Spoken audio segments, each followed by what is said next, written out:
Hello, everybody. Welcome to the Red Devil Experience. How you all doing? West Ham 2, Manchester United 1 in what is another bad loss for Manchester United. A terrible, terrible result.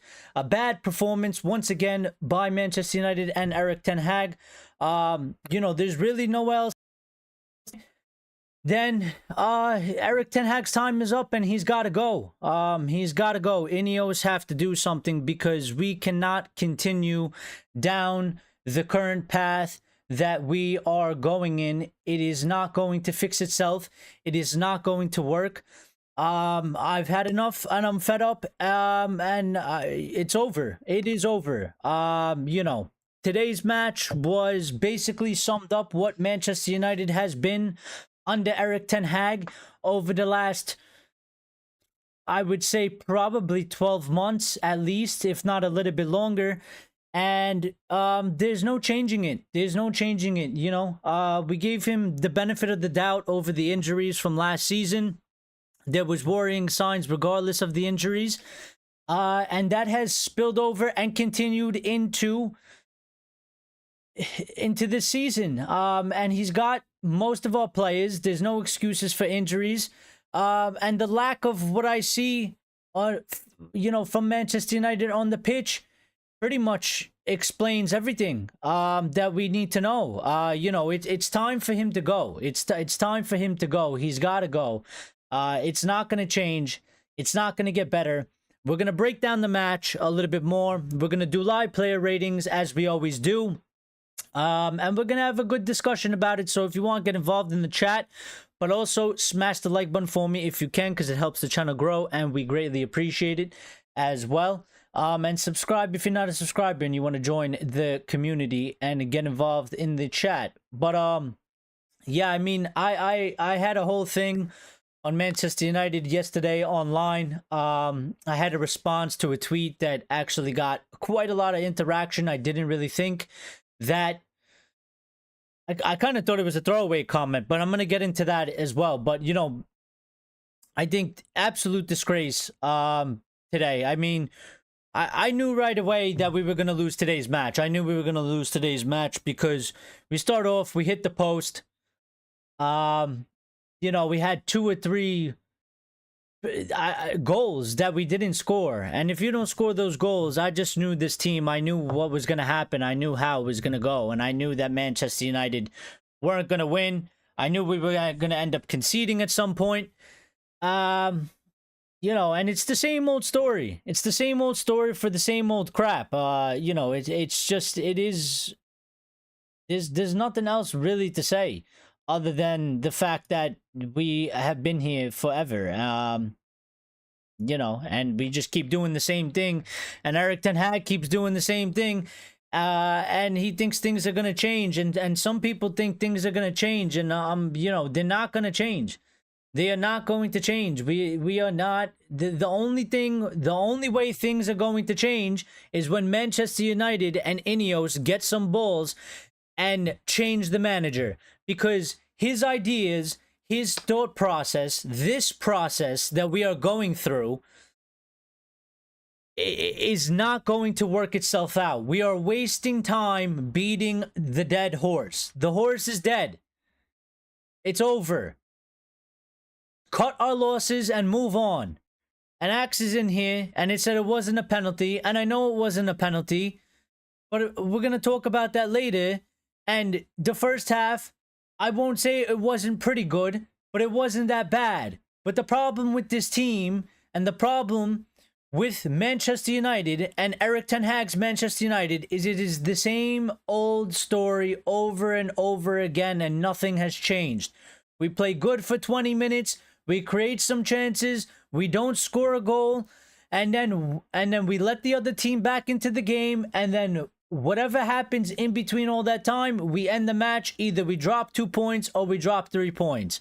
I mean, I'm not doing this anymore. I'm tired of the style of play. I'm tired of the idea of whatever it is he's trying to do. It doesn't work. I don't like it. I don't want to see it anymore.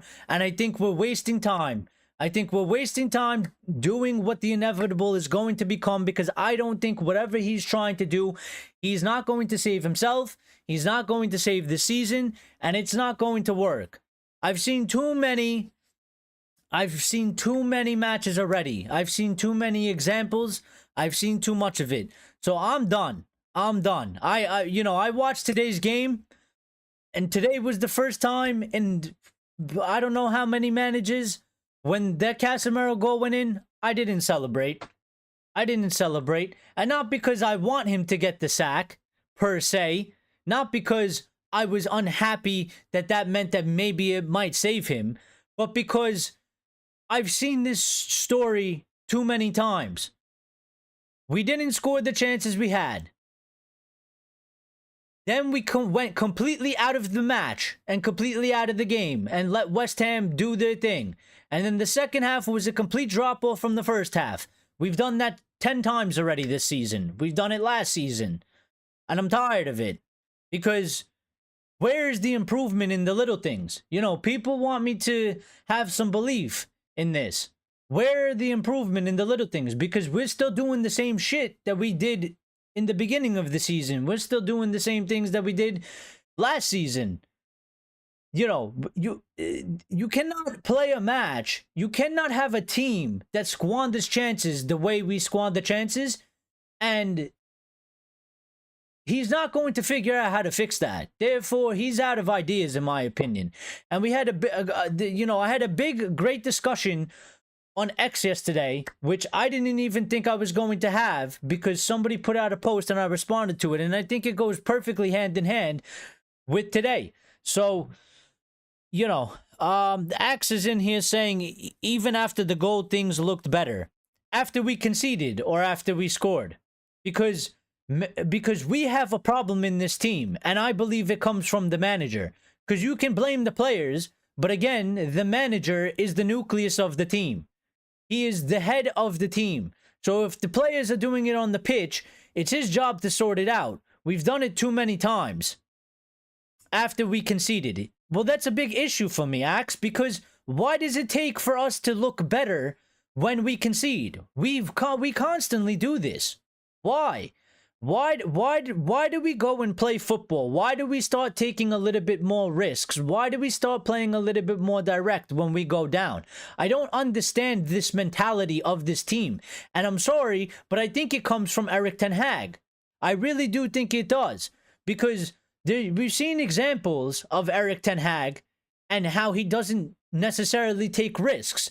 And I think it represents his personality, and his ideology is represented on the pitch by the players. Now today, he put on Xerxes after we went down, and he left Højlund on the pitch, and he actually played with about 2 strikers. But it took him quite a while to do that. And, you know, I just don't see how this man is going to do anything. I think it's over. It really is over. You know, and I looked into... You know, I was just thinking about it yesterday. I actually want to get into this because I think it ties in to the whole match, and we'll do a little bit of a weave, and we'll come back to the match. But I have to just address this because I think it ties into exactly what is the issue that I'm trying to get across here. And if I could get into my account, so yesterday, somebody put up a post, one of the big aggregator accounts, put up a post saying, we beat Barca in the Europa League 2 seasons ago. You fast forward to 2024, Barca are in the UCL. They've beaten Bayern 4-1 in the UCL. They've thrashed Real Madrid 4-0 at the Bernabeu, and sitting at the top of the league with a 27 goal difference. Meanwhile, Manchester United couldn't beat 20 at home. We've lost to Liverpool at home 3-0. We've lost at home to Tottenham 3-0. We've now lost to West Ham, and amongst other teams. And you know, I read this, and it wasn't a per se anything that I had really in mind. It just was the thought that popped into my mind immediately after reading it. And I responded by saying they had Xavi, we had Ten Hag at that time. Xavi was similar or like their Ali. Not in terms of trophies, maybe, but he was a former player of the club. He is considered a legend of the club. He became their manager. And that's what I meant in that he was like their Ali. Barcelona parted ways with Xavi and got a real deal manager in Hansi Flick. We decided to keep Ten Hag, which I backed, but we've clearly gone backwards under him. Barcelona made the necessary changes to move forward, and we have not done so. Now, this blew up. It got 1.1 thousand likes. It got about 45,000 views. I had no clue that this was going to blow up. I thought it was a throwaway comment. I thought it was kind of going to go under the radar. I kind of just spoke my mind right in the instant. But the thing is, this manager has come here, and there is certain basics of a squad, of a team, of what Manchester United is supposed to be, and we have not seen it, and he has not fixed them, and he has not been able to fix them. So as much as I wanted this guy to succeed, as much as I wanted this manager to do good, as much as I backed this manager, he is out of his depth, he is out of ideas, and he is not going to get anywhere. We are not going to get anywhere. We are 14th in the Premier League. We are 21st in Europa League. And might I add, if you need a little bit eye-opening, let me read a little bit, people that want statistics or people that want records or whatever it is. Let me go through a list of things. The first season under Erik Ten Hag, we're third in the Premier League. We went to the quarterfinals in the Europa League, and we got a trophy, which was the Carabao Cup. In the second season, we finished 8th in the Premier League. We had the group stage. We got knocked out of the group stage in the UCL, and we won the FA Cup. It was Manchester United's worst season start in Premier League history with 9 points in 7 games, albeit we had a big injury crisis. All right. Third season so far. Currently 14th. We were 13th. We could have went up to 7th, 8th, or 9th, depending on the other results in the Premier League. We're 21st out of 36th in the Europa League. And Erik Ten Hag has managed to break his own record that he has set last season for the worst start in Manchester United's Premier League history. From last season, we had 8 points in 7 games. He also has 1 win in 11 European matches. Galatasaray had never won an English game, had never won a game on English soil in 117 years until Erik Ten Hag managed that match, and we lost that match.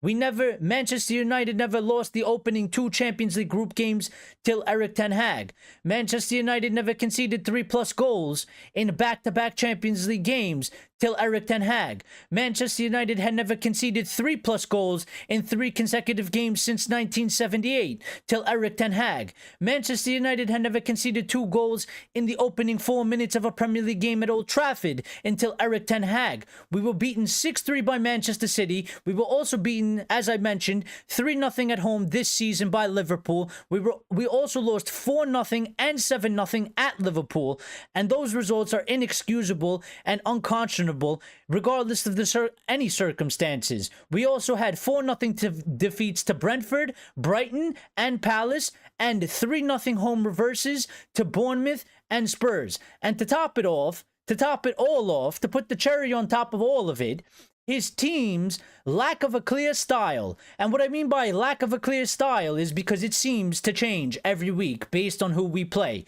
Instead of committing to a core approach, then slightly adjusted for each opponent. The inconsistency you can tell in the starting positions on the pitch and explains why our team often lacks flow in attack and defense.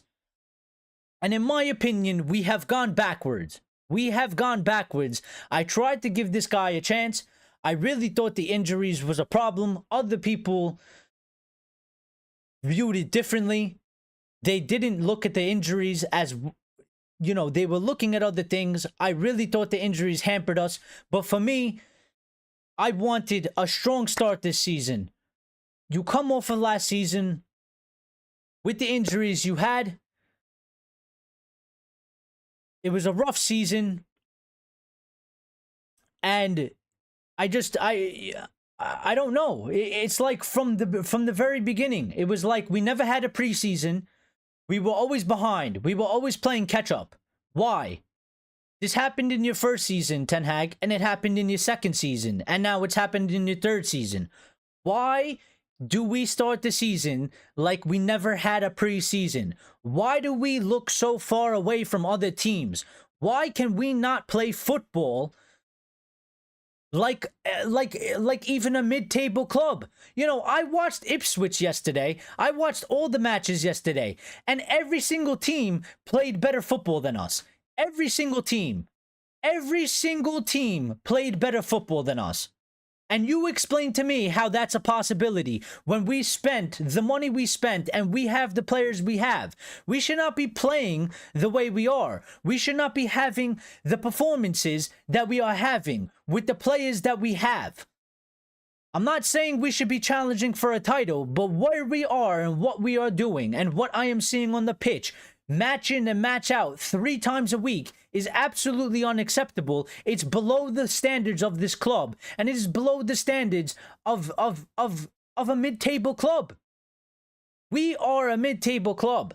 I'm tired of this, and he has to go because we are wasting our time. We are wasting our time with this manager. Wasting our time. It is done. It is finished. You know, I don't even know what to speak about the match because it is a typical match on the Manchester United. We create some chances. We could have scored. Somehow we don't score. And obviously the players have to put the ball in the net, but they don't. And they haven't. So I don't know, you know, what do you want to do? Because for me, the whole thing that I just mentioned about Barcelona, look at what Barcelona was under Xavi. Look what Hansi Flick has come in and done with their players immediately. Why? Because Hansi Flick is 3 times the manager than Erik Ten Hag is. And I'm sorry if that offends you, but the man won a sextuple. The man won, you know, he won the Bundesliga. He won a Champions League. He's done things, but most importantly, he's gone to Barca with his idea of his football, and he's implemented it with the club. Erik Ten Hag has not done that. He's had 3 seasons to do it. He hasn't done it for whatever reason his thing is. You can make excuses for him. He doesn't have the players. He didn't have the players. You know, it is whatever it is. Whatever he's tried to do has clearly failed, and it's not working. And if we continue down this path, INEOS are going to blow whatever chance we have left of salvaging this season. Now let me get into the comments. We got Grace is in here, Lyle's in here, Axe, as I mentioned before, Richard is in here as well. I mean, what are you guys saying? And let me get to you because I need to calm down a little bit because I'm gonna blow my lid. I'm gonna blow my lid today. You know, Axe saying, sincerely, that was one lucky goal for West Ham. I mean, it wasn't a defense gaff. It was lucky as hell. That was not a penalty. They could have returned the score and you would have been happy. But you know what? I'm sorry, Axe, and I'm not attacking you directly and your opinion, but I'm not having any of that because I'm done making excuses for this team, for these players, for this manager. I'm done. It's over. It is over. You know, I don't know how many times we've watched a match and we said, oh, that shouldn't have happened and it was unlucky here and it was unlucky there. There is something wrong between the manager and the squad, his ideas and what is supposed to be translating on the pitch. There is a huge breakdown. And it's not going to change because Erik Ten Hag is not going to change. Therefore, I want change. I want to see change on the pitch. I don't give a shit if we win a trophy. I don't care if it happens anymore. I really don't care. I don't care. I'm done. I'm over it. Because I can't even... We don't even watch us play 20 minutes of football. We don't even play football. I can go get a fucking a Sunday League team. I'd rather go watch that at this point. Because at least I'll watch some regular football. We don't play football. We play complete dog shit. We play dog shit. We are slow. We move the ball slow. We don't have an idea what we're doing. We waste chances like Like, we're up 5 goals. We take our time. We don't play football. And if you're a manager and you can't sort this shit out, then how are you going to take us to where we want to go? It's not going to happen. Grace is in here saying, hello, everyone. Hope everyone is having a wonderful day. Yeah, we're not. Ray saying we have a few issues. We are slow. We play for 10 minutes. We let West Ham in the game, and then we start playing again after we concede. Well, the thing is that here's one of my issues. We're always going to let the other team back into the match because we don't score goals. I mean, how the fuck did Diego Dalot shoot the ball over the net? To me, that was it. That was the sum of Manchester United under Erik ten Hag, and that was the end of the match for me. As soon as I seen him miss that goal, the match was over for me. It was over. There was no hope. There was no, we'll get it. There was no excitement. It was dead. Because you can't fucking miss a chance like that. You cannot miss chances like that. And we had about 3 or 4 other ones. And we didn't. And I already knew at 0-0, I was like, all the chances we missed, I was like, what's going to happen is West Ham, like Axe might have said, they're going to get lucky as hell. It was a gaff. But you know what? That shit happens in football. You know what our problem is? That we didn't put 2 in the net. So that when the gaff happens, we're still up 2-1. And we do this match in and match out, week in and week out. So there is a problem. There is a concrete problem between the players and the manager. That shit is not working. That shit is not, there's no unity in that. There is something severely wrong. Severely wrong. And I'm sorry, but it has to come from the manager. The players get blamed as well. You can blame the players. I mean, Diego Dalot has to put the fucking ball in the back of the net. That's 100% his fault. But there are overlying issues on top of what I've seen today on the pitch. And we see it week in and week out. If it happens week in and week out, it then therefore becomes the manager's fault. Because the manager is there to manage those issues. And he is not managing those issues because those issues keep coming back on the pitch every time we play a game of football. And if it's not one thing, it's another thing the next game. And if it's not that thing, it's another thing the next game. We cannot continue down this path. It is impossible. It is impossible for a club like us to continue down the path we are going. And INEOS must stand up and have some balls, admit they were wrong, because I done it. I was wrong. I was wrong. I was wrong. I thought he can turn it around. I thought if we had a healthy squad, we can start the season strong. We can replicate something that we did in the first season, and I was wrong. I got it wrong. I can stand here and tell the people and the world, whoever watches this show, that I was wrong. But INEOS seem to not want to do it. They don't seem to have the balls to admit that they were wrong to keep him on, and they should have made the change. Because I believe we were wrong. I do believe we were wrong. And I think the proof is in the pudding, in the performances and the results that we've gotten this season. So,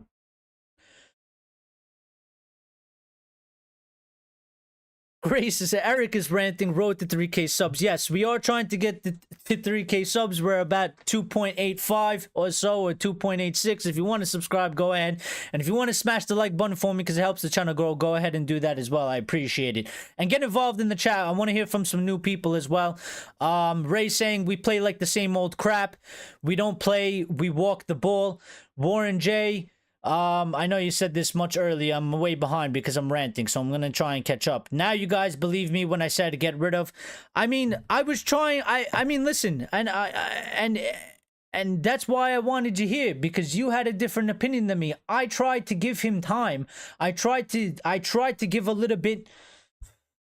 I tried to give a little bit of a benefit of the doubt, which I do with probably anybody and everybody. You know, it's not something special for Erik ten Hag. I do that kind of consequentially in life sometimes, because sometimes it's beneficial, sometimes it doesn't go the way you hoped. But you know, for me, there's no turning this around. I mean, I the result from last match, not good enough. Today, we needed 3 points. We could have made up ground, but guess what? We didn't. And it was the same old story that it's been so far this season. And there's no more time. There's no more time. There is no more time for him. He's got to go. He's got to go. Because we're not going to figure this out in the midst of a season, and it's only going to get worse. So, you know, it's not wise to view the start of this season as compensation for the last one. Gray's saying we're only 12 points off the top. We can still win the league mathematically. I mean, how many points are we off of top 4? Because, you know, I know Gracie being a little bit sarcastic, but realistically, our goal was top 4. Our goal was to get back in Champions League, right? So how far are we off of our goal today? Because, I mean, for all I know, Tottenham was losing. We could have made up some ground on them. We could have done a lot more. We could have jumped a couple spots today. But every time we get a chance to do something, we blow our chance with the performance and a result like we did today. We should have and we could have won that game. But I'm tired of coming on here and doing Red Devil recaps talking about we could have and we should have. Because we're not. And that is the fact of what it is. Just call it like what it is. It's shit. We are shit. We are shit and we are garbage. And we are not a team that deserves to be in top 4. We are not a team that deserves to be in the Champions League.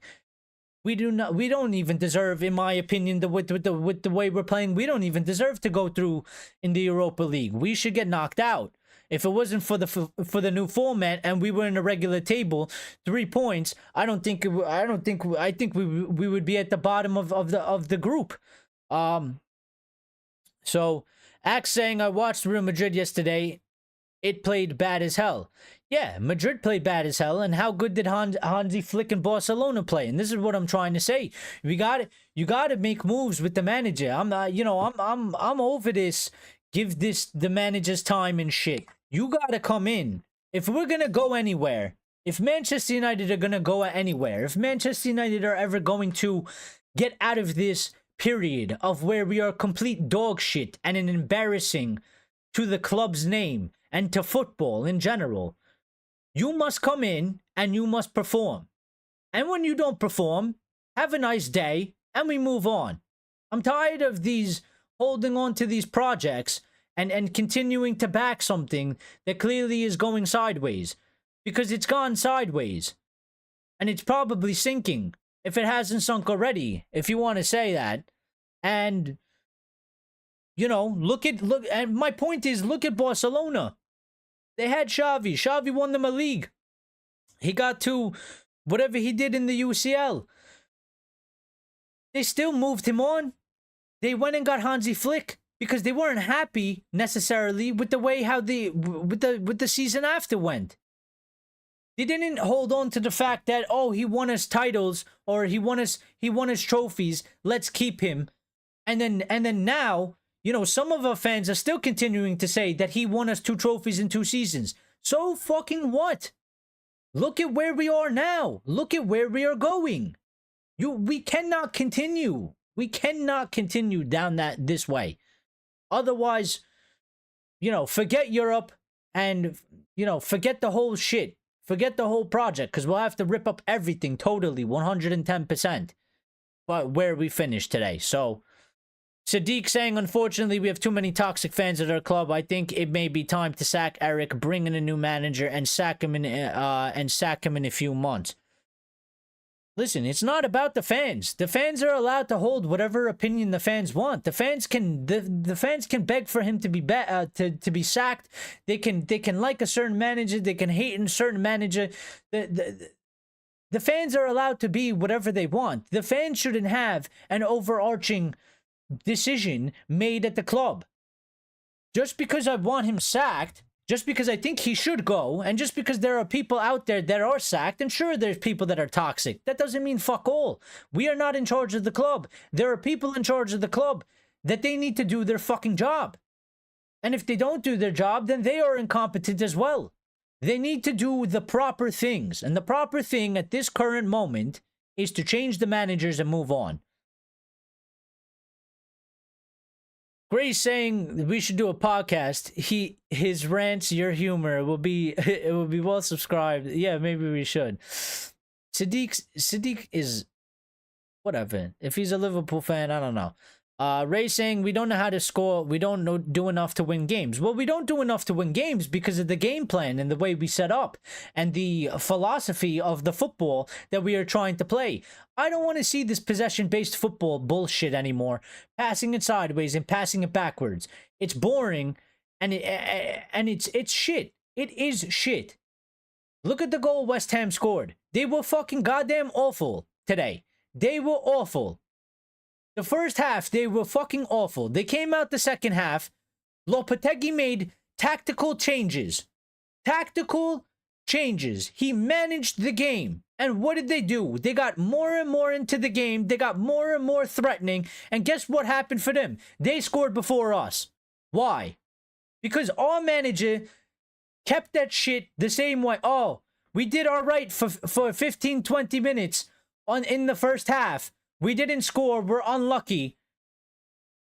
But we'll get a goal. Even though we started progressing, getting worse and worse and worse. And then they started getting better and better and better. And who scored first in that match?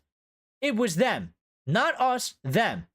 And then we had to go play a little bit more direct, a little bit more risk take, a little bit more forward. You know, if we started the match like that and that came from the manager, maybe we wouldn't be having these results and these performances. Maybe we would be scoring a couple more goals and maybe we would be controlling the match a little bit more. We are under Erik ten Hag right now. Everything this guy does is ass backwards to what the majority of the fans say and to what I believe as well. We start slow paced. We start a little bit more conservative. Things don't go our way. We kind of sit there and we kind of wait for things to happen. Once West Ham scores a goal, oh shit, we got to get going. We got to get going. Now we have to move. Now we have to go up the pitch. Now we have to be more direct. Now we have to create more chances. You know, it's ridiculous. It is a ridiculous idea and a philosophy. It is absolutely ridiculous. How is it his fault that they can't score? It's partially his fault because he's the manager. He's the manager. We haven't been able to score goals for a year or longer. Why is that still an issue for our club? Why has that never been figured out? In fact, it's gotten worse. So not only has it been an issue that's been around for over a year, one calendar year, going back to the start of last season, but it's gotten worse this season. And this season, we have two strikers. And we have one of the strikers is 2 seasons in. But we can't score. It goes on the manager, regardless of whatever you say. It's the manager's fault, but obviously it's the players because they're on the pitch. They need to put the ball in the back of the net. But you're the manager. You got to manage that situation. Your team's not scoring. What are you going to do about it? Change something so that we can score more goals. Do something. Try anything. Because what the fuck we're doing isn't working because we've played so many games already that we haven't scored a goddamn goal. And we can't score a goal. So why we're doing the same thing over and over and over again lead to us all of a sudden scoring 3-4 goals? It doesn't make sense. It doesn't make sense.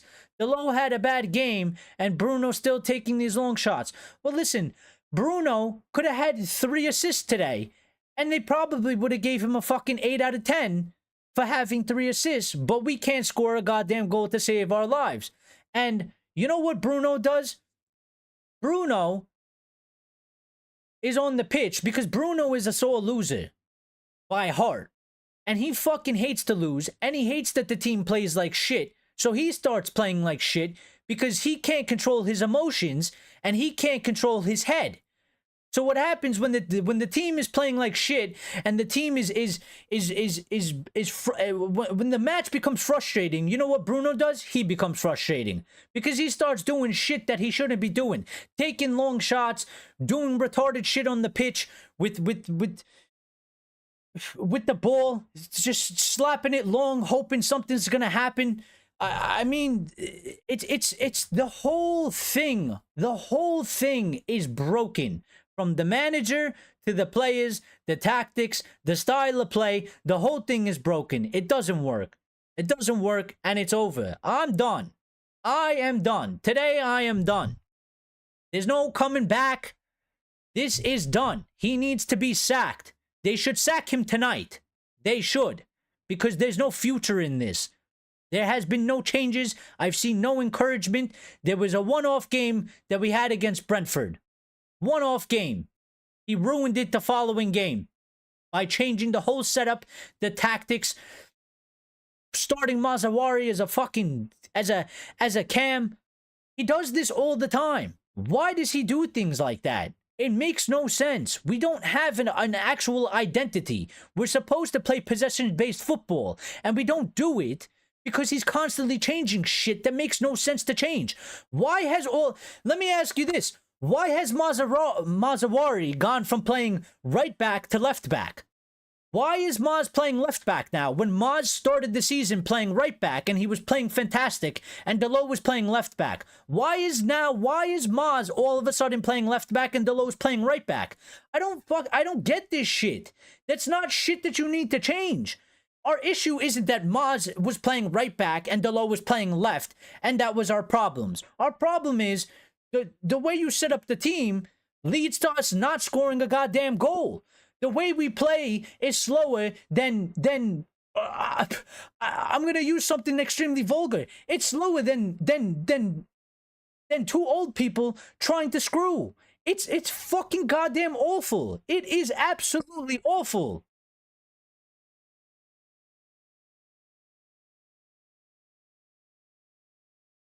Delo had a bad game.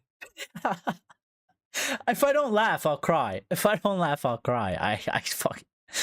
Delo had a bad... Delo had a bad game, but we have no one to replace him. Well, that's a whole nother fucking problem that I can't even get into.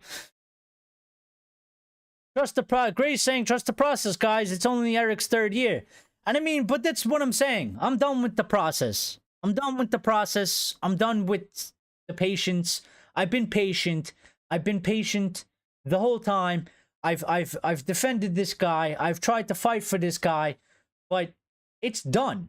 It's done. And when it's done in my eyes, I'm going to tell you, in my eyes, it's done. If you want to keep believing and you want to keep trusting the process and you want to continue to back whatever this is that you think it is, because I don't see anything anymore, then you're entitled to do so. But for me personally, I am done with this. Whatever this is, whatever you want to call it, I'm done with it because I don't see a future in it. I think it is 110% dead. It is dead. I think any manager we bring in will fail with these players. Well, I don't think... Here's the thing. I want to see a different idea, a different style of football. That is my number one thing. I don't want to see any more possession-based because I don't think we have the players for it. And I don't think we necessarily have the quote-unquote DNA for it anyway.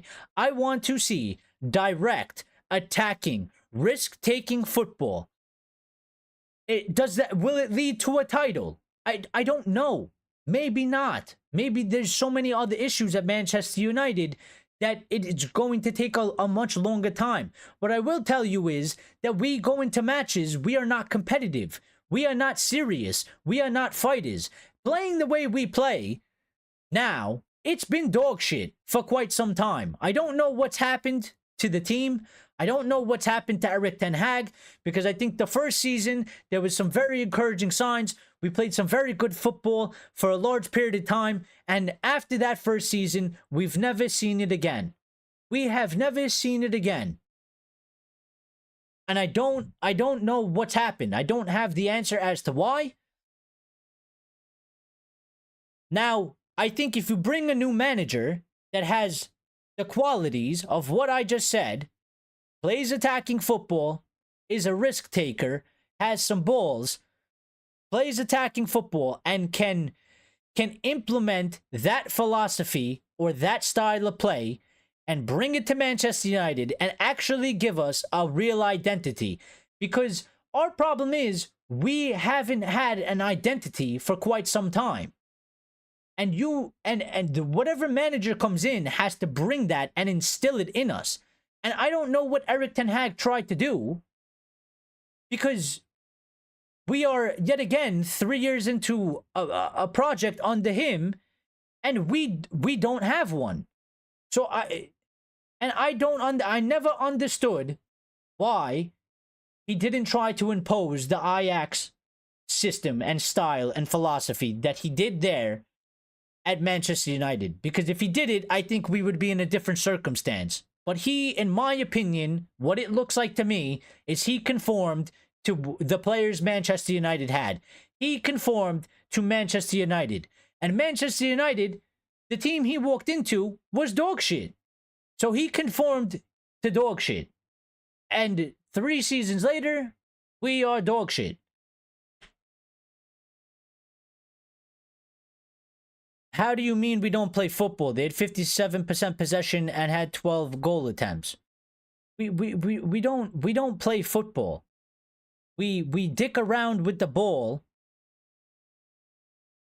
We dick around with the ball for way too long. For way too long. We don't play football. I mean, West Ham were awful. The fact that we didn't win this match, the fact that we ended up losing this match, and I completely forgot. But you know what, VAR, let me tell you something. Let me be a little even-handed. VAR is a fucking disgrace, because I knew that they were going to give the penalty, and it's not a penalty. It was never a penalty. It wouldn't be a penalty to Manchester City. It wouldn't be a fucking penalty to Liverpool. It wouldn't be a penalty. But I knew they were going to give it because they had to give it. They had to make Manchester United lose. They had to give Erik ten Hag an L because they know that he's on the cusp of getting sacked. I knew it was coming. I said it right away. I said, before I saw a replay, I said it's not a penalty because I saw the action firsthand. Immediately, I didn't need a replay. Wasn't a penalty. I said, but I know they're going to give it anyway because that's what needs to happen. That's what needs to happen. Alien Tenno saying, hi RDE and chat, Erik ten Hag is done. This only changes when we change it. That is the bottom line. And I agree with you, Alien. I'm there with you. That's what I'm saying. You know, you want things to change. You're hoping things are going to turn around and change. The most immediate change will be Erik ten Hag gets sacked, we get in a new manager, and by the way, I'm not just saying get in any manager, although at this point you could probably get any manager and you'll probably see an uptick in play, but I don't want any manager. I want a real deal manager. I don't give a shit what it costs. Go fucking get it done, INEOS. If you are serious, go get it done. Go find the money. I don't give a shit about any of this anymore. Because this is bullshit. Where we are is bullshit. We should not be here. But we are here because of the way things have gone. Look at how many chances we had and how many missed opportunities to score goals. Look at the statistics for that for the season. Because I'm not having this thing of we were unlucky today. We have been wasting chances all god dang season. All season. We are the most wasteful team in chances. And you can, obviously the players have to be blamed for that. Because they're on the pitch and they're wasting their chances. But when you are a manager of a club, of a team, your job is to manage situations and to manage the team. The team has been wasteful in chances. Manage it. Fix it. Find a solution. Do something. Change something. He has done none of that. There has been no changes to the system. There has been no changes to the way we play. We play the same way every time. Slow. take too long on the ball, no creativity, lack of an idea of what to do with the ball, lack of understanding on the pitch between the players. We don't know where our teammates are on the pitch. And we've continued to waste opportunities when we create them. And then the other times, we can't create shit, you know, if there was a brick wall and we could hit it. They literally stroked the post in the 3rd minute. Yes. And what else is new? How many times have we done that? How many times can we be unlucky? How many times can Manchester United continue to be this unlucky? Because there's something wrong at the club. There's something wrong with the players. There's something wrong with the managers. There's something wrong with the way we try to play. There is something massively wrong. How many times can we hit the post? Oh, we should have scored that goal. Oh, we were unlucky there. Oh, West Ham scored an unlucky. West Ham scored a lucky goal. How many times can that keep happening? Because I'm tired of it. I'm not making excuses anymore. This is done for me. This is done for me.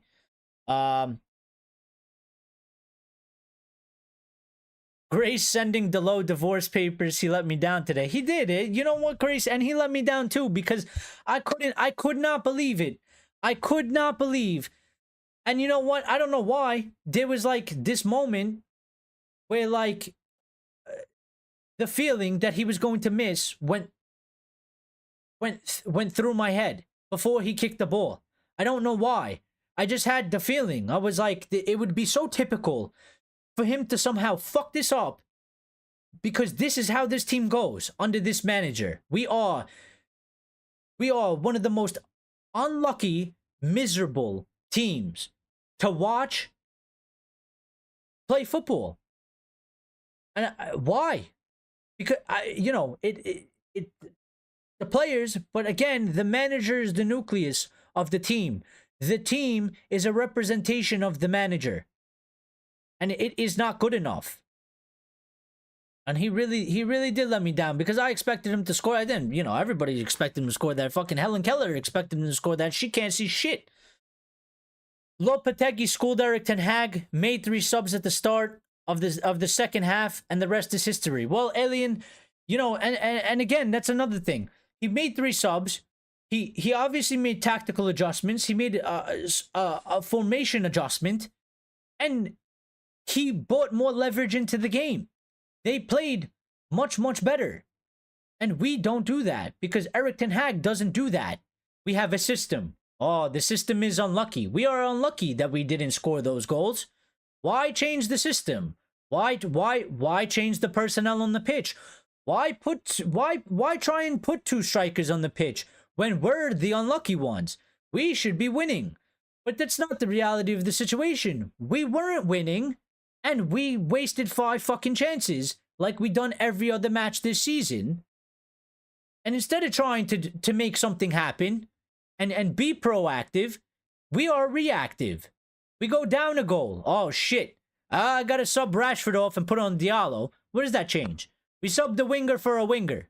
What does that change on the pitch for us? How is that going to help us in trying to get a goal somewhere? It doesn't. Then let's put in Xerxes and let's put him in with Højlund. But we did it in the fucking 75th, whatever minute it was. After we conceded a goal. And then we'll go into the next match and he's going to start the same exact way we started in all the other previous matches. And if it doesn't go our way, then he might make a change. But he won't make the change before the match.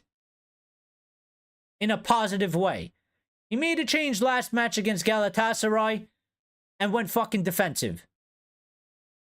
I don't want to see that. I don't want to see my team play defensive, possession-based bullshit. I don't like possession. I've never liked possession. Possession to me means fuck all. Because I've seen teams have 85% possession and lose the goddamn game. I want to see my team score goals.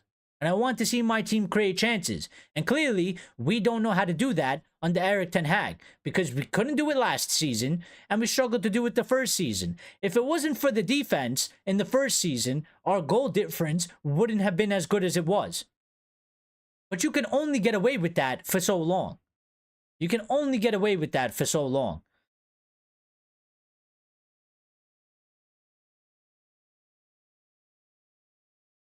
Richard saying he can still screw. I knew that was coming. I didn't want to say it because I didn't want you to feel attacked, Richard. I didn't want you to feel attacked. They're awesome. They're awesome out there. I will say that. But you know what I mean. You know what I mean. You know what I mean. I'm really behind, so I'm just gonna skip to the front. Honestly, Lions saying I don't think Erik approved of the performance today. Most certainly not. Most certainly not. Because to me, it's the same old story. You know, you want to talk about we had 58% possession and we had, you know, whatever, how many chances it was. We created 12 shots, whatever it is. But it's the same old shit. You know, this team is so inconsistent. We either do that one game, then we go into the next match and we can't create and we can't score anyway. So when we create, we can't score. And then we can't create, we can't score. And at the end of the day, the sum result is we can't score, so we can't get 3 points, and we can't get to where we need to go. And, you know, I don't know how many times I said this. I don't know how many times I said this is a performance and results based sport. If you don't get the results and you don't get the performances, then you are no good. That's it. That is the bottom line. We can delve into, you know, analytics, statistics, you know, tactical breakdowns, positional breakdowns. That's all good and fine. But at the end of the day, if you don't get the result coupled with the performance, then you are useless. You are useless. Ray saying if we need to rebuild, get rid of the old players like Rashford, Bruno, and anyone that was at the club for the last 3 managers. Well, you know, I think that might be another thing that we have to do because clearly there's something wrong with these players. And I think, unfortunately, even though I do like them to a certain extent, players like Rashford and Bruno, I think they've been through too much bullshit. They've suffered too much mediocrity. They've suffered too many losses. They've been too much in, I would say, the loser's swimming pool, that I don't think that they can ever come out and you know, move forward from that. I think they are covered in a gunk of just loserism. And I think at times like this, just get rid of them and start 100% fresh. Like we need freshness everywhere. Get rid of the coach, get rid of those players, get rid of them. Barring the players that came in this season and last season, because I think those players are salvageable, and I think those players you can do something with. You know, legacy players that I would call them now, like Bruno Fernandes and Marcus Rashford, etc., etc. You know, let's just move them all on, and let's just start 100% fresh, because I think they've been tainted and by the negativity that goes along with this club, with the shit that drowns this club, the embarrassment that has been drowning this club. You know, it's like the cartoons where there's like the dark rain cloud that just follows that one person around and it's always constantly raining under them. That's kind of what I feel like, you know, some of our players have that. Like, so I don't know. Don't worry, guys. We will beat Leicester, and they have won the league before, so they are a good team. I mean, it would be in typical fashion to go and go play against Leicester, and win that game, and you know, I don't know, win 3-0, because then the next match we would go in and it would be something similar like it was today. Lions saying, I would be very surprised if Ten Hag gets sacked before the end of the season. Well, I tell you what. If it continues this way, because there's you know, there's more statistics out there. I'm gonna find them and I'm gonna read them. You know, I think what is it, 1 win in the last 8 matches, or something like that. In our last 8 matches in total, we have 1 win. Sure, there's some draws in there, and they're not all losses, but, you know, at this point, you know, what good are the draws doing? What good are the draws doing? I'd rather win 1 and lose 1. Because at least you're getting 3 points. By the time we get 3 points, we've drawn 3 matches. We lost 6 points. You know, the draws aren't really helping. You know, certain times draws do help and a point does help. But not what we're doing. Not winning 1 match out of 8, out of the last 8. That doesn't help. That's not going to help you. So, you know, if they stick with him somehow to the end of the season, I think they're out of their goddamn minds. Honestly, I think they're out of the damn minds. Wednesday versus Leicester, they have hit form. Aaron Wan-Bissaka was levels above the low today. In fact, the low keeps going AWOL. Well, Wan-Bissaka played in a manner of like he had a point to prove, and I think, you know, you kind of see that throughout the team. There was so many moments and periods in the match where we didn't look like we wanted to win the ball back. And I've seen this so many times. You know, this isn't the first time. This is almost like every match. Why is every team we play like more hungry to win the ball back? Why do they fight like harder than us? You know, these are basic principles of the team. And I'm sorry, but that has to come from the fucking manager. Because if I'm the manager, once or twice it happens, 2 or 3 times, 4 or 5 times. If I see that, I don't know what I'd do. They'd probably arrest me for abuse because I'd probably smack the shit out of them. You know, if they don't understand the fact that you cannot do that on the pitch. I would probably get arrested for assault, to be honest. Because I would slap the shit out of every single one of them and be like, what the fuck are you doing on the pitch? It is unacceptable for a player, you know, and no disrespect to West Ham, but it is and just as an example, it is unacceptable that a fucking player in a West Ham kit can want the ball and fight for the ball harder than a player in a Manchester United kit. What the fuck are you doing? What are you doing? It cannot happen. Like, I would clearly address that shit and drill it through their fucking head that they cannot do it. And if they do it, I'd make them run till they die. I don't care. Make them till they call, you know, the abuse hotline for abuse. Because I'll just have them running until they can't breathe. I'll have them. I don't give a shit if they, you know, they're dead on their feet and they can't play the next match. Keep running. Till you understand, till you learn that you can't be doing things like that on the pitch. Like, obviously the players are at fault because they are doing it. But again, the manager is supposed to manage. The manager must manage situations at the club, in the squad. And he is not. And if he's tried, he's failed. So either way, it ain't good enough. It ain't good enough. It ain't good enough. You know, Sadiq saying we've been really poor. United have just had our easy period. December is brutal, and we will be in the bottom 3 after all this. Well, that's another good point, you know? This is supposed to be the period where we're picking up points. These are the matches that we're supposed to be, you know, getting momentum, building on good performances, getting some, you know, some positive results. Because this is supposed to be our easy period. What happens when we go into the into the hard period? We're going to get absolutely slapped up. We are going to get absolutely abused. Like an adult actress in a BDSM film.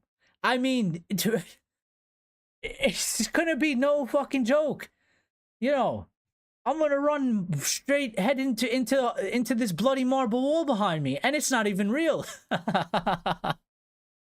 It's not even real. I will run headfirst into a damn wall. I gotta laugh, because if I don't laugh, I swear to God I'll cry.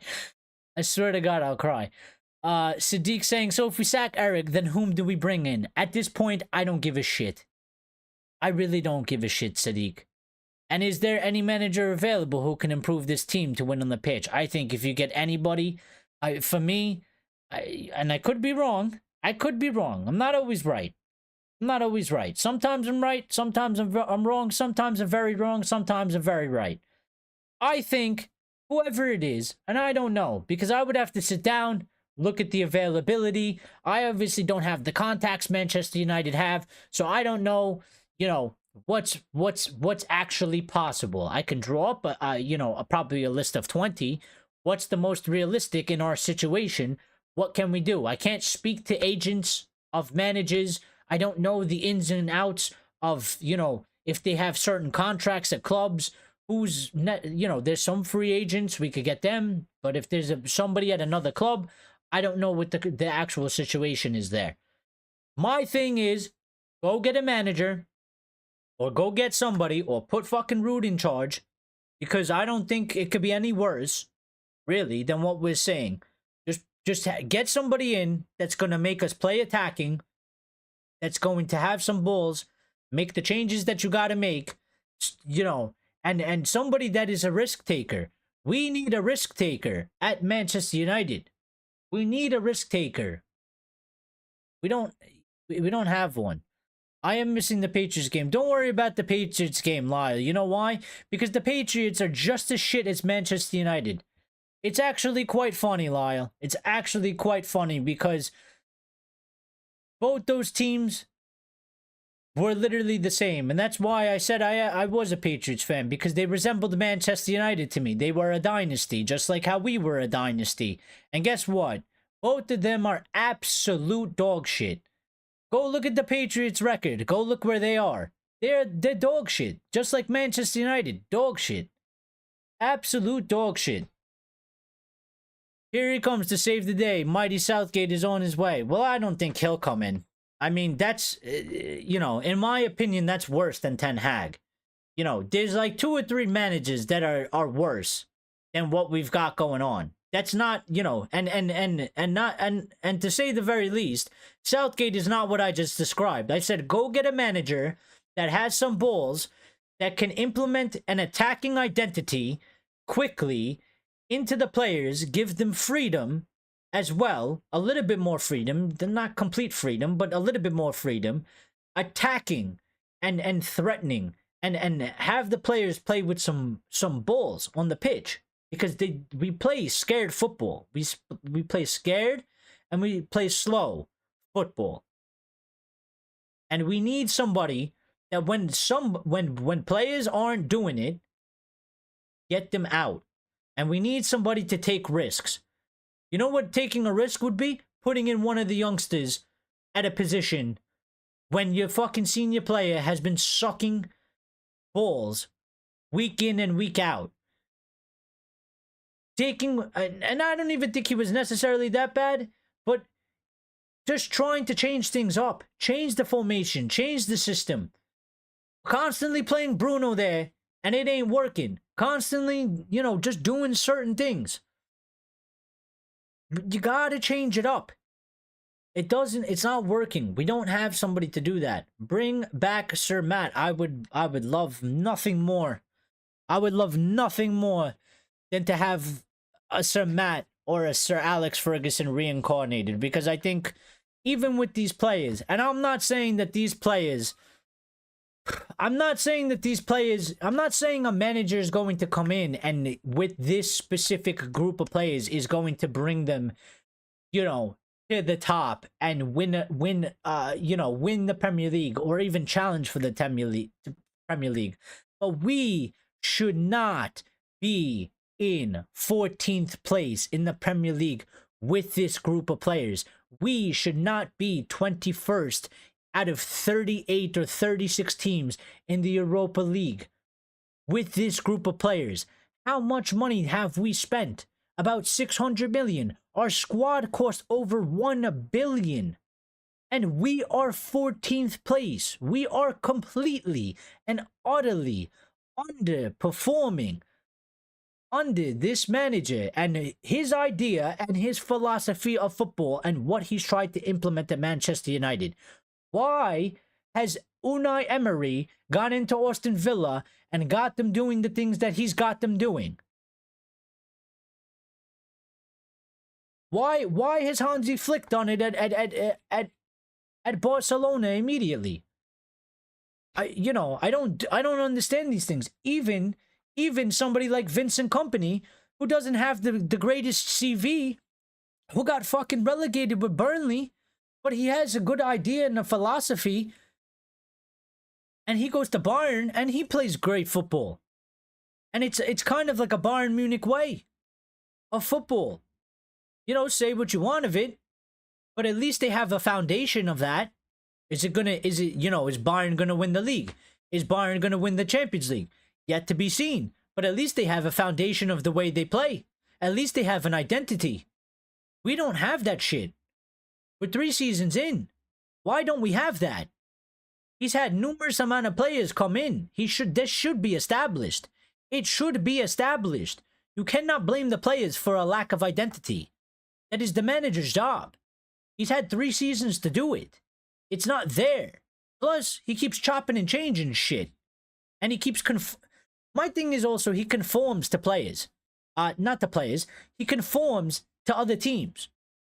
We're constantly changing the way we need to play. Sometimes we play a little bit more direct because of this team. Sometimes we play a little bit more deeper because of this team. Sometimes we play a little bit more slower because we play this team. Where is our identity? Where is our style? Why don't we play our style? One that makes us the most threatening, the one that gives us the most chances to score goals, the one that we can possibly or definitely score the most goals in. Why don't we play that? Like 95% of the time. And let the other team adjust to us. Because we need our identity, and you make minor tactical adjustments based on your opponent. You don't change the complete way. And that's why the players look lost on the pitch anyway. Because we're constantly fucking changing the way the way we play and the way we are. We need a proper left back. Well, yeah, INEOS should make a statement and get Zidane in. I mean, they should make a statement and they should do something. Be proactive, because I think it's time for Erik Ten Hag to go. And it is what it is. Zidane will come to our club. Probably not. Maybe he will. We need a coach. Warren is saying we need a coach that will teach these players not to be selfish and work as a team. But this is what I'm saying. And I don't think you're wrong, Warren, because at times a lot of our players are very selfish. There's a disconnect on the pitch. There's times where, at one instance that comes to my mind during the match, Garnacho had the ball on the left. We're counter-attacking. There's Rashford on one side of the box making a run in. Then there's Højlund in the box, and then somebody else, maybe an Eriksen or somebody. Garnacho, instead of sliding the ball in front of him, so Garnacho's here, the defender's here, Rashford's here, and then you have Højlund and somebody else in the West Ham box. Instead of Garnacho sliding the ball diagonally to Marcus Rashford, who's making the run in, so you bypass the defender and you cut him out of the play immediately, which would leave Rasmus in the middle so that Rashford could either take a shot or pass it to Rasmus. This guy decides he wants to take on the only fucking defender that's there. The defender wins the ball, we lose the attack. I mean, it would have been a fucking tap-in. There's no reason for that selfishness at that moment. There is no selfishness. Yeah, let's go get David Moyes. I don't know. Our style is mediocrity. It absolutely is. Our style is abysmal. Our style is abysmal. Our performance is abysmal. Our results are abysmal. And I'm fucking tired of it. I really am tired of it. I'm done. I'm over it. Rashi and Garnacho are very selfish players. They can be at times. And at other times I've seen them not be so selfish. But when you're a manager, like Sadiq, if you were the manager and Rashford and Garnacho, in your head, they are very selfish players.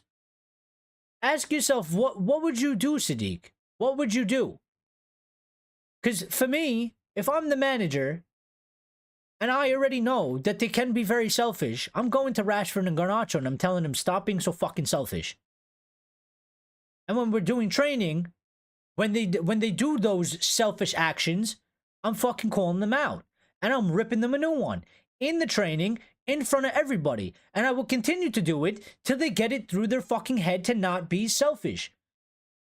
But it's like we don't do that. It's like Erik ten Hag doesn't do those things. Or whoever is coaching the fucking team. It's like they don't do that. And that's why we continue to see it week in, week out, match in, match out, 3 times a week. It's always the same story, the same mistakes, the same problems. You know, it's the same old, same old. Same old, same old. Martin O'Neill hasn't had a club for a while. Well, God, I mean, Martin O'Neill, maybe. Tim Sherwood, for fuck no. The next villain in the next Tarantino movie, Zidane. Don't play them, put them on the bench. Well, that's another thing. But, you know, that's something else you definitely can do as well. But he doesn't do it, does he? But this is what I'm saying. So, like, the first step, in my opinion, Sadiq, is when you notice that, you call it out. You try to take care of it in training, in the practices, because that's what practice is. You're practicing. You're practicing behaviors. You're practicing patterns. You're practicing ideas. You're practicing tactics. That's what practice is for. It's to practice for the match. Now, if you don't call it out in practice, they're going to do it in the match. So either they're not calling it out in practice, or they're calling it out in training, and yet it's still happening on the pitch, but then you're letting them continue to play. So if they're doing shit they're not supposed to be doing, but yet you continue to start them and you continue to pick them, then that is the manager's fault. As much as the players shouldn't be doing it, and they are doing it, and it is their actions on the pitch, the manager's fault. So either way, for me, somehow, one way or another, it still goes to the manager. Ray says, I keep saying that Bruno in that position is the team problem. But here's my thing with Bruno. That's coming from the manager. Like, you don't have to like Bruno. You could think he's wasteful. You can hate how he's, you know, whatever, complains a lot and all that shit. But obviously, clearly, instructions and what the manager wants from Bruno is what we're getting from Bruno. He wants Bruno to be up ahead of the striker. He doesn't want Bruno to play the way we would want Bruno to play. This is coming from him. So if you think Bruno is a problem, well, number one, he ain't going to drop Bruno. So, and number two, they're asking Bruno to do these things on the pitch. They're asking Bruno to be ahead of the striker. This is a tactical thing. They're asking for the striker to drop back. Because there is no way. I hope they're asking. Because if they're not asking, and these things are happening on the pitch week in and week out, match in and match out, then we have a huge fucking problem in terms of the manager. Because that just means that I don't know how you have your license as a manager. I don't know how you got your badges as a manager. I don't know how you've made it this far. Which is why I don't believe that. Because I believe it is clear instructions coming from them. Because there's no way you have players on the pitch doing things that we see that they are not being told to do. So if you don't like Bruno playing where he's playing, if you don't agree with the position and with what Bruno is asked to do on the pitch, that comes from the manager. You can blame Bruno, but that comes from the manager because he is using Bruno in that position in that way and has given him certain instructions, and that's what they practice. That's what they practice. Let me get to a little couple things here. So let me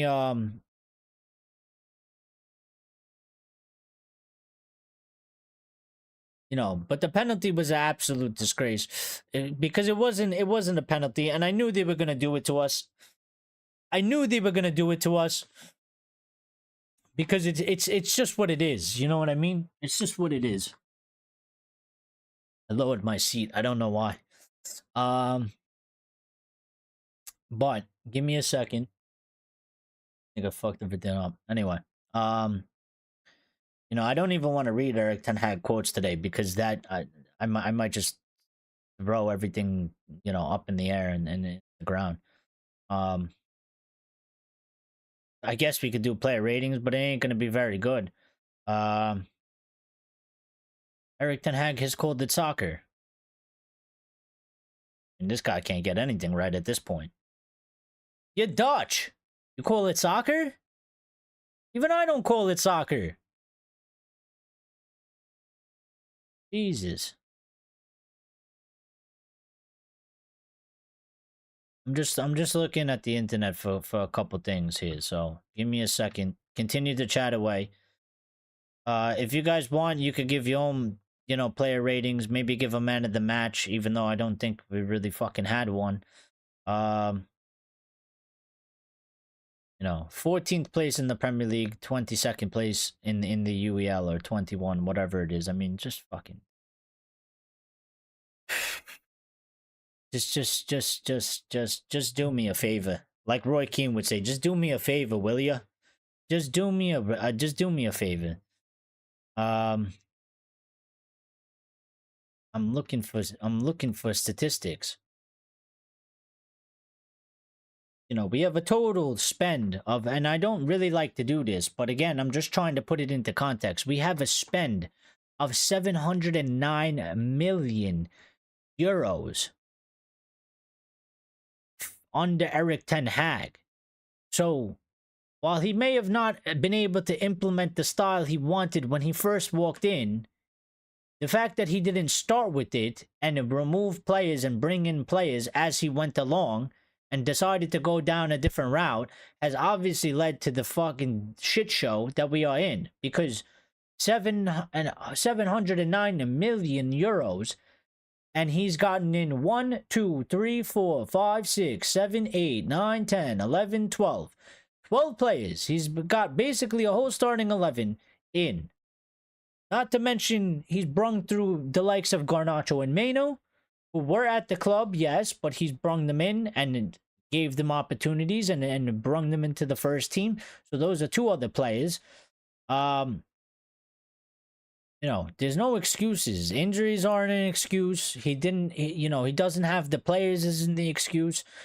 Because that means that, you know, if you're arguing that, you know, he didn't get his players, well then, what the fuck are we still doing with him here?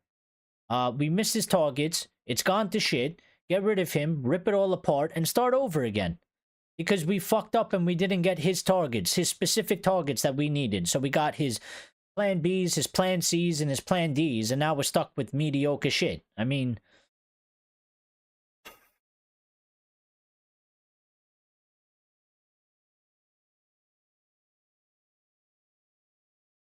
I gotta go back very, very far. Yeah, I don't know how Delo didn't score that damn goal, dude. I don't get it. I don't understand it. I don't. It just sums up everything that is wrong with Manchester United. It is embarrassing. It is absolutely embarrassing that we can even do that. And you know what? You know, and Michael Oliver was the VAR ref. Every time he's a VAR ref, he just wants to stick it to fucking United every time. I mean, that guy should be, you know. And you know what? I usually don't do this, but I like this man, so I'm gonna shout him out on my channel. You know, and I listen to Flex. You know, from the United view. I've been listening to Flex for quite some time. And I agree with a lot of things that Flex say, and I think Flex is a very genuine human being. And you know, he said today after the match was over, he said all of it is a disgrace. Players for not scoring. Second half was pathetic. VAR, I can't type what I want to say. And I think that's pretty much all of it in a nutshell. All of it is a complete disgrace. The whole fucking thing was a disgrace. From the manager to the players to the VAR. The whole thing. The whole thing. And here, you want us to be top of the table? You want us to be top of the table? I have something for you so that we could be top of the table. Give me a second. Here you go. You want us to be top of the table? We're top of the table. We are top of the table. Let me pull this in here. Everybody celebrate. Everybody celebrate. Because we are top of the table. We are number one for big chances missed. Number one in the Premier League for big chances missed. 22. 22. 22 big chances missed. We are number one. We are number one. We are leading. And this is what I'm trying to say. This is what I'm trying to say. You know, this isn't the first time this has happened. This isn't the first time. This has been happening even from last season. And last season, we struggled to create chances on top of scoring. 22. You are a manager. Manage the situation. We have been doing this for so long now because we have the most missed chances in the Premier League. And you know what? Tottenham have 22 as well. They're not that much better than us, but they still came to Old Trafford and dismantled us and made us look like shit. And regardless of the red card that happened in the beginning of the game, at the end of the towards the end of the first half, we were completely outplayed. We conceded a goal 2 minutes into the match. We were disgusting. We were disgusting. It's the same old story, week in and week out. Week in and week out.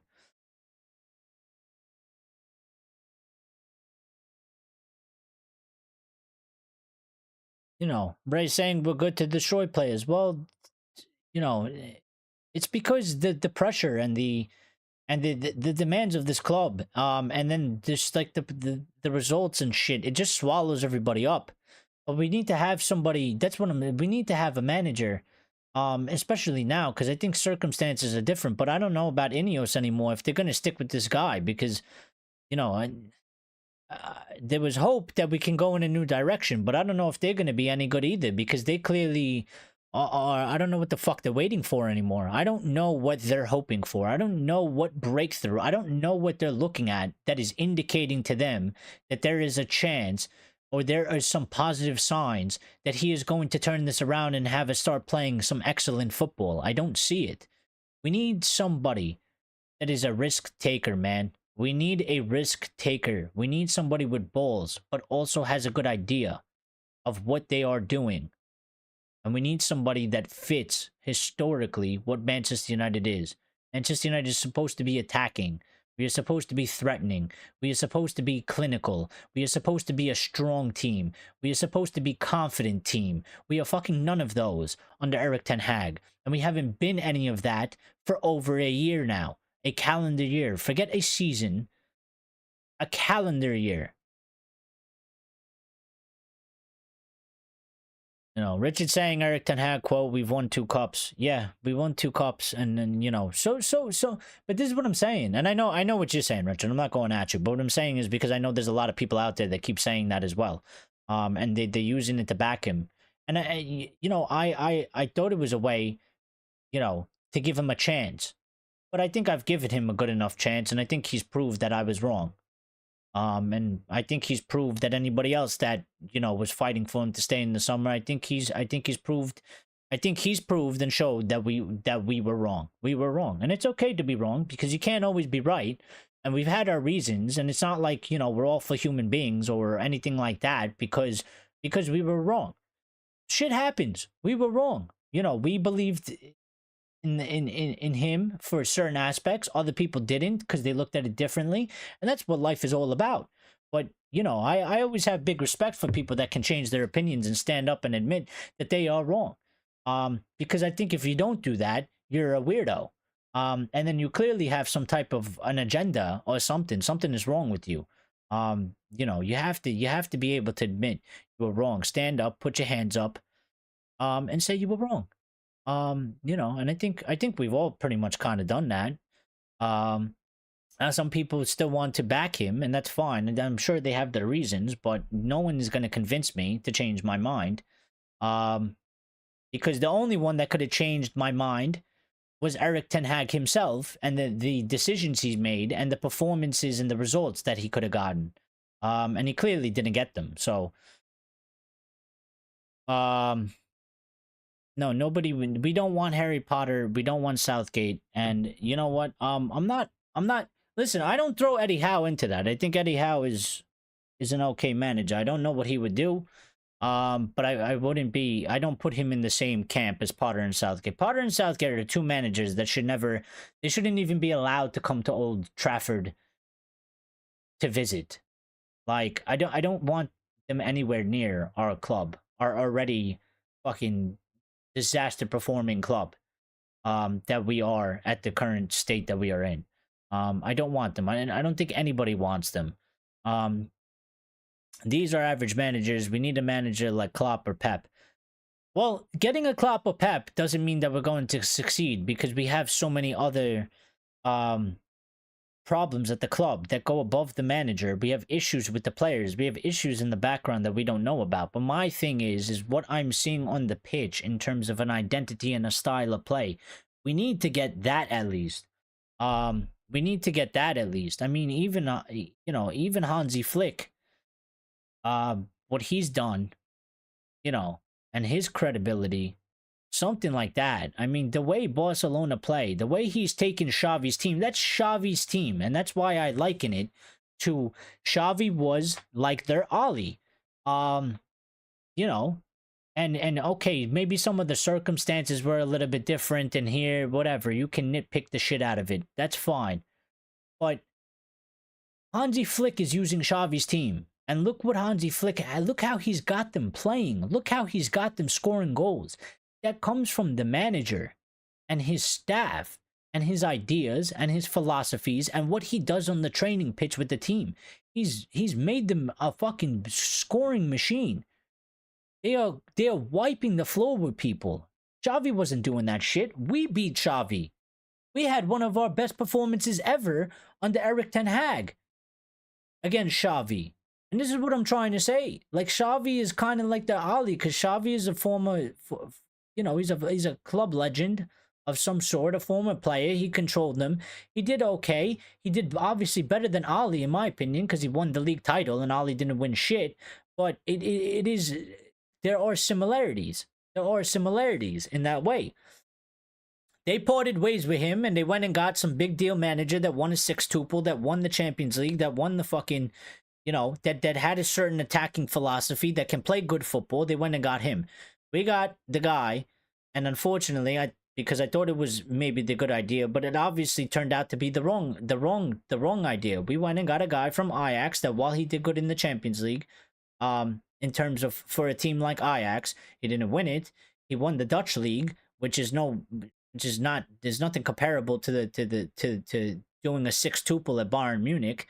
There's just shit like that.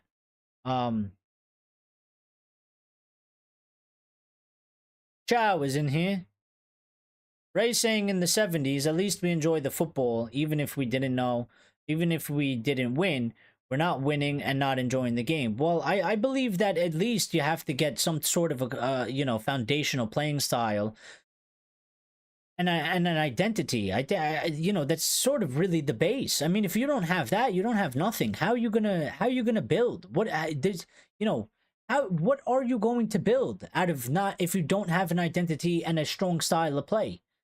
And a players confident in the way we play. And giving confident performances and strong performances on the pitch. You can't go forward if we can't do that. So, like even in the 70s and, when Manchester United got relegated, maybe we played good, but that's why we were able to kind of come back from that. It's not like we got stuck in that shit forever because we didn't continue that way anyway.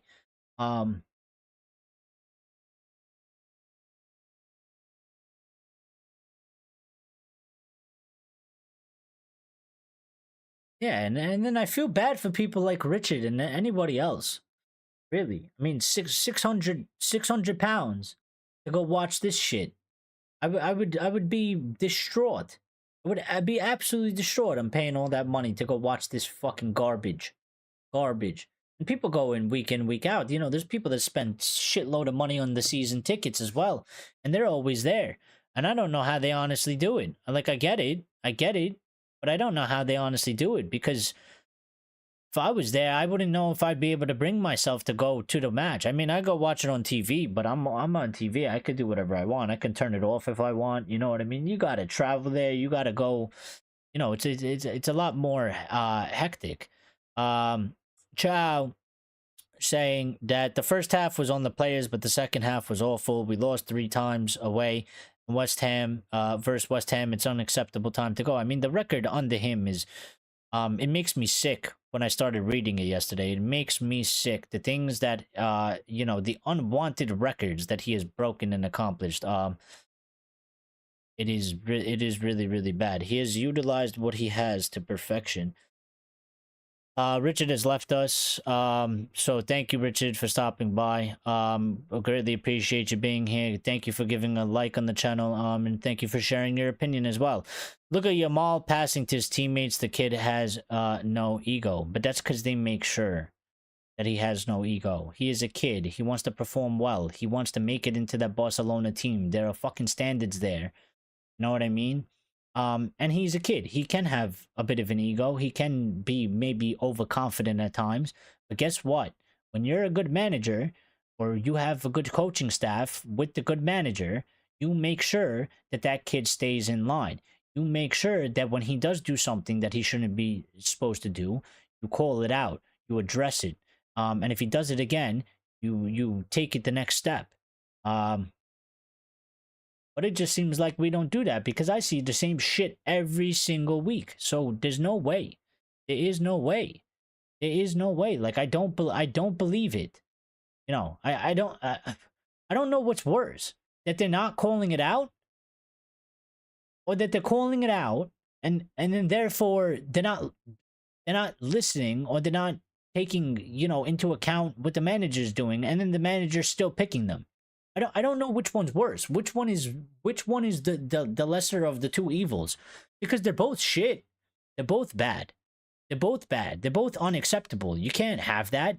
You know, if you want to have success in any form, you can't have that at a football club. You can't. You know. But we still won under the Glazers.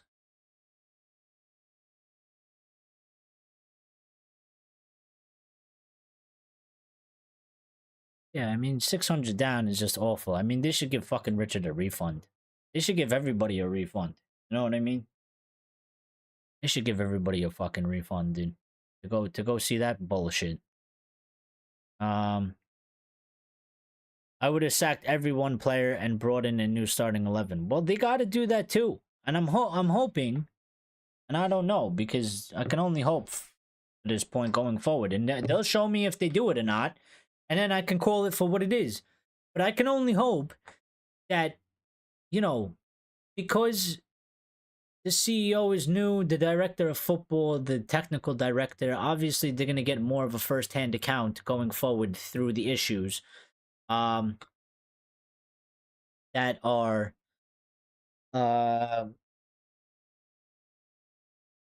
present with players and stuff like that. So I'm hoping that they make the right decision and the right calls with these players that have been a problem, players that shouldn't be at the club because they are a problem or they don't fit the club well. They need to address that in the summer. Like, they just gave Bruno a new contract. If he is really a problem, move him on. Get money, move it on. Rashford, same thing.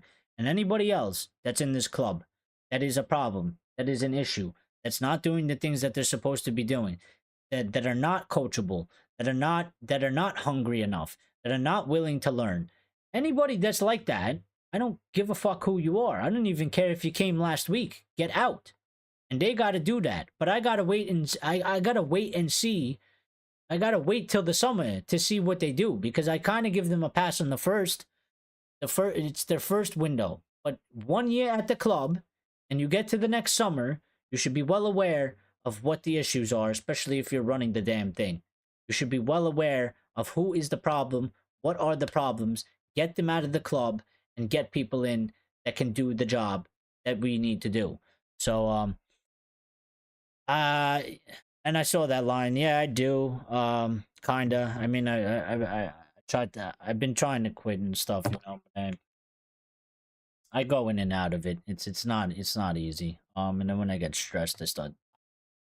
Um, but yeah. Um, I can't even do player ratings. Really, I can't.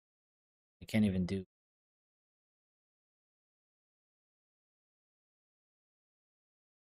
Just want to see if I forgot a couple things.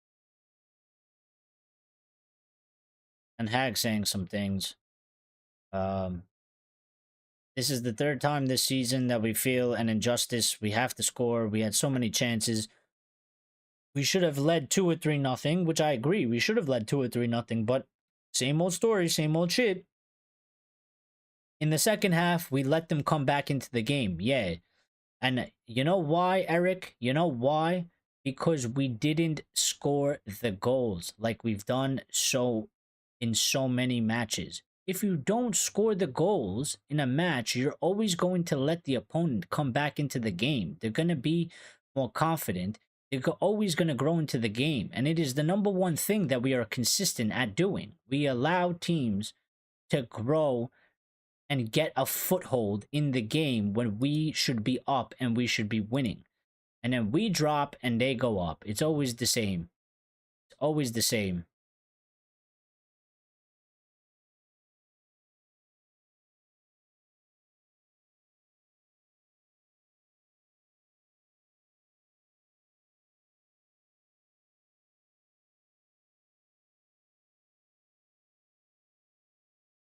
Reading thing, sorry.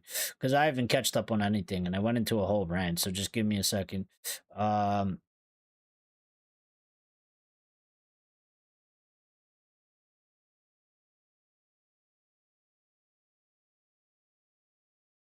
asked about the low.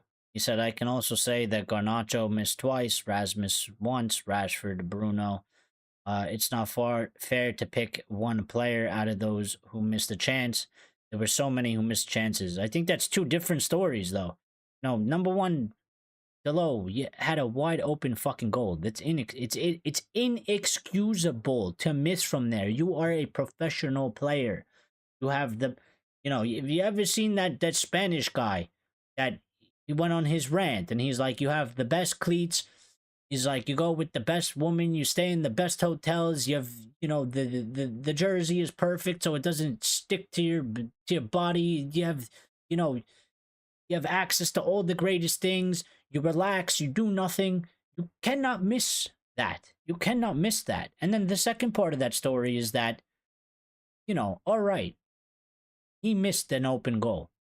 But then you also have 1, 2, 3, 4 players missing another 5, 6 chances. Why has that not been sorted out? Because today, it wasn't like today was a one-off. It's been happening. And then here's an interesting quote from Ten Hag saying, right now, luck is not on my side. Not on my side. On our side. It was no different last season, but we turned it around. We are determined, and the situation will turn around if we continue to play like we are now. We saw it against Brentford, Fenerbahce, and today we played very well. I mean, I don't agree with that. I don't agree with that. Because we're not. Because you keep changing shit. Too many things that we should not be changing. I still don't understand why we played and lined up the way we played against Fenerbahce. Because I think if we lined up and played the way we did against Brentford, and which we kind of did today in some similar fashion, I think we could have won the Galatasaray match. And then maybe that would have gave us a little bit more confidence and a little bit more positivity for today's match. But we didn't. And we constantly do this shit. And it'll continue to go in that way. And you can say that, luck is not on his side. It certainly isn't. But there's something wrong with this club at the moment. With Manchester United, with the manager and the players. It cannot just be luck but after 12 matches or whatever it is. There is something wrong that is causing issues on the pitch, that is making it look like we are extremely unlucky. But it cannot be luck 12 matches in a row. It cannot be. It's not possible. Literally not possible. So, you know, and he said, I believe in my players, I trust them. I will encourage them to continue doing what we have been doing for long periods during the match and other matches. You know, no, don't do that. Because for long periods of the match, we don't play football. For short periods of the match, we play football. Encourage them to do that part, Erik. Encourage them to do that part. Because we don't play football for a large period of the match. We play football for short periods of matches. So you have it backwards. And this is what I'm saying. Like, he is backwards on everything. Everything. He is backwards. So first of all, we look in the mirror and what we did wrong, and the only thing I can criticize about my team is we missed opportunities. Then yes, the decision was taken by the referees. I mean, but this is why you have to score your opportunities. I said this the other day in the show that we did. I said it. I said you have to go and do what you need to do, because in football a lot of bullshit happens sometimes. They get a lucky goal. You get a bad result, a bad call from the referee. You don't leave yourself open to getting screwed. You don't leave yourself open to getting fucked, because it's going to happen in the match. It always happens. It happens in like every match. That's why you have to go and take care of your business. And we never have taken care of our business. We had one match against that lower league English team. I can't even remember what the name was. I can't even remember the name. That was the only time we did it. And, you know, they're miles underneath us. Only time we did it. I just want to pull up one more thing here.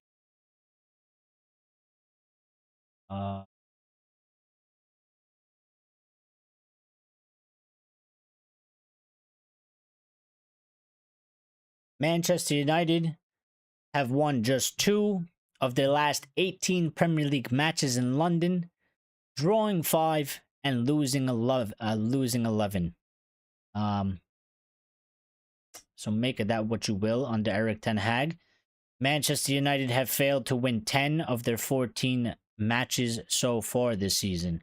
I mean, that is... it's diabolical. Like, how can you fucking keep this guy? We have 4 wins out of 10. I don't even know what the percentage of win ratio that is, but that is absolutely disgusting and awful. Absolutely disgusting and awful. Cannot be. Cannot be. Cannot continue. Cannot continue down this path. Cannot. You know, I give the team, and you know what, it was supposed to be it was Garnacho's 100th appearance. You know, what a shitty day, what a shitty result to mark that, man. Damn shame. Damn shame. Damn shame. Because that'll be forgotten. It's been forgotten, swept under the rug real quick. We can't even appreciate that kid has 100 appearances at the age he has. I give the team... I'm doing a team rating today. I give him a 4. I give him a 4. Erik ten Hag gets a fucking 2. And man of the match probably goes to fucking the VAR ref. No, that's pretty much it. There's nothing else to really discuss. Listen. Let me get to the chat real quick. Barnsley, yeah, Barnsley. That's who it was, Barnsley. Thinking about United is depressing me now. No, we need to go do other things. We've been live long enough. I'm gonna end it. 4 and 10. Yeah, I'm sorry. I can't think, Lyle. My head is just spinning that I can't even fucking think that 4 out of 10 is 40%. But no, there was another one. It wasn't 4 out of 10. It wasn't 4 out of 10. It was I'll tell you exactly what it is. It is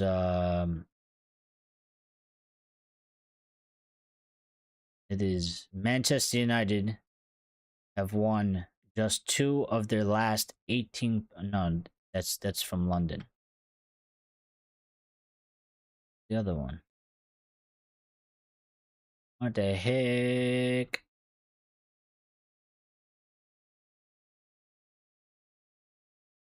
Oh yeah, it was 10 out of 14. See, I don't even know what I'm talking about anymore. That's how my head is spinning.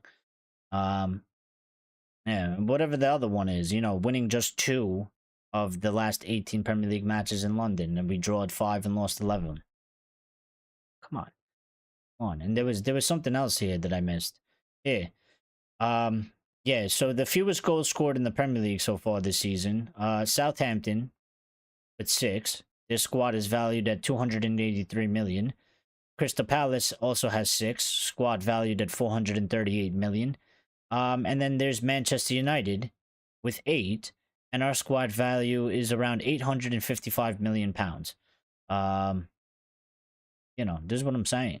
Like, we are so underperforming. I'm not saying that this team can go and win the title or that they can necessarily challenge for it, but there's no shot in hell that we should be where we are, especially coming off of last season. That's what the most disappointing thing is for me, because I thought that this man was serious about his job, and I thought he was capable of doing his job, and I thought, you come off of last season, you need to start this season strong. You need to make a statement. You almost lost your job. You need to go out there. You need to make sure the team is prepped, ready to go, and playing strong.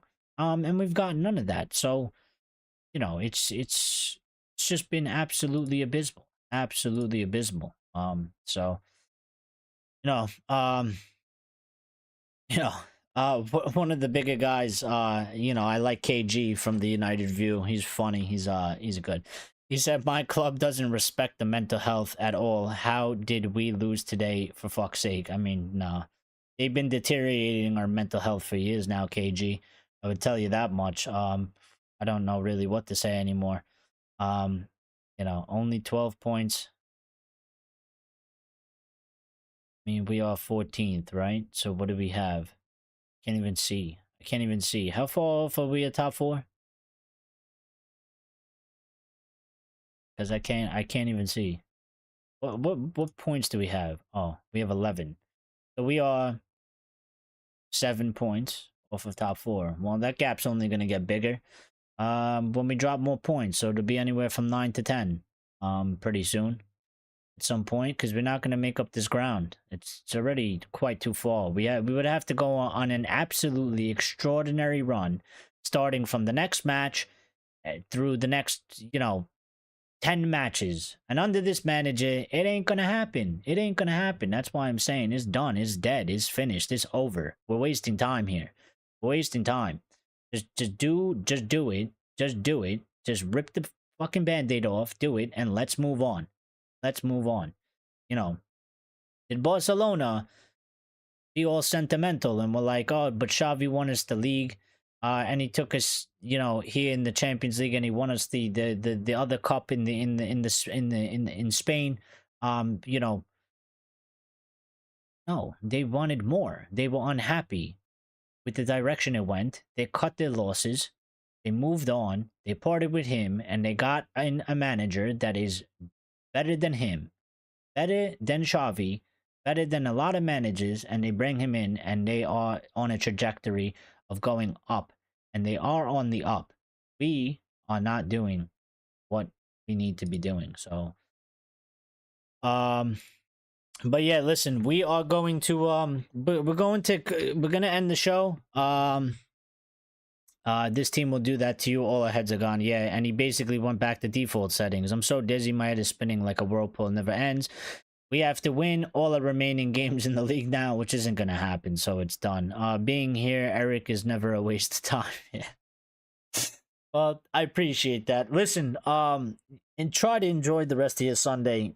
Don't think about United, because there's nothing to really think about until something is changed at the club. So until INEOS find their balls and do what is needed to be done. We're just going to continue kind of down this path. And I did say it, in the international break the last time. I said there's a strong possibility we come back from the international break. He has his job. We do one good performance and we continue in consistency and mediocre. And so far, that's what it's been. And I don't expect it to really change because I don't expect him to change his ways. I don't want to I don't want to disrespect him in a human being way, but he does seem very robotic at times in his ways. He does seem very robotic at times in his ways, because he just continues down this path and doesn't change things. He just keeps going, like it's like it's on automatic, like it just like keeps moving. He doesn't change, he doesn't make the changes, he doesn't take the risks that he has to take. There's a saying in life, like, if you don't take risks and you don't move, and you kind of stay stagnant and you kind of stay doing the same thing, like, you will die anyway. So it is what it is. I think the flavor is mint or something. But yeah, I mean, you will die anyway. And that's what's gonna happen. Because he just keeps doing the same thing, kind of sitting in his zone. And it's not gonna change the situation, and he will have to get sacked, one way or another. Because it's not gonna be good enough to save him. And whatever INEOS are waiting for, let them wait. But I think many of us can clearly see that this is not going to change. And it's not going to be good enough to change. So it is what it is. Listen, I'm sure there's going to be a lot of news coming out tomorrow, so we'll probably go live tomorrow.